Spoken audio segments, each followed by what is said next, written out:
महाराष्ट्र सरकार द्वारा स्थानीय निकाय चुनावों के लिए 15 जनवरी 2026 को सार्वजनिक अवकाश घोषित किए जाने के बाद निवेशकों के बीच भारी भ्रम की स्थिति पैदा हो गई है। मुख्य अंतर यह है कि राज्य सरकार की छुट्टी और स्टॉक एक्सचेंज की छुट्टी दो अलग चीजें हैं। शेयर बाजार राष्ट्रीय स्तर पर संचालित होते हैं और वे केवल सेबी के परामर्श से घोषित विशेष छुट्टियों पर ही बंद रहते हैं।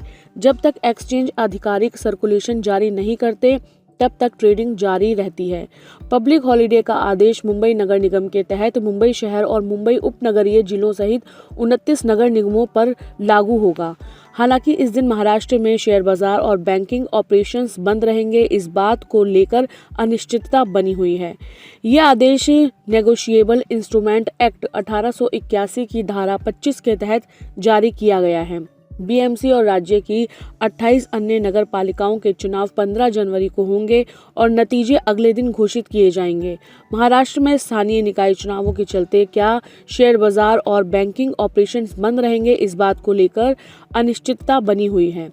अभी तक भारतीय रिजर्व बैंक ने 15 जनवरी 2026 को बैंकों की छुट्टियों के बारे में कोई जानकारी जारी नहीं की है।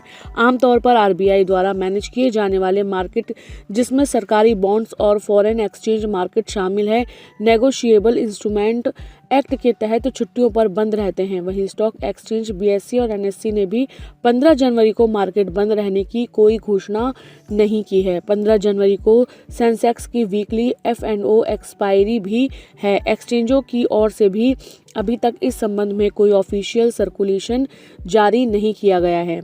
छुट्टियों के कैलेंडर में 15 जनवरी 2026 को स्टॉक मार्केट की छुट्टी के तौर पर भी नहीं बताया गया है।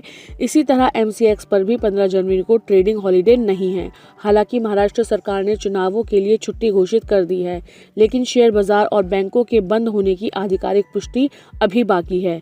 कई बार स्थानीय निकाय चुनावों के दौरान मुंबई में बैंक बंद रहते हैं, लेकिन शेयर बाजार में ट्रेडिंग डिजिटल रूप में जारी रहती है।